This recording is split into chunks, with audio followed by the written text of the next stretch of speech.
الطفل عنده 4 أشهر كحة كتيرة والأدوية مش نافعة معاه وبيرضع رضاعة صناعية.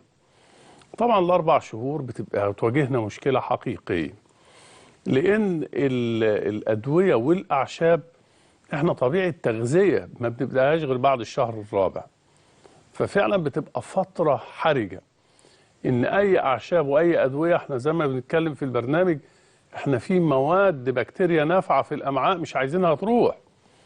فممكن ندي منقوع القرنفل، بس بنديه بقى بالقطارة، بننقع 3 حبوب قرنفل على كوباية مية عشان تبقى مخففة جدا، مية مغلية، وياخد قطرتين صباحا وقطرتين مساء.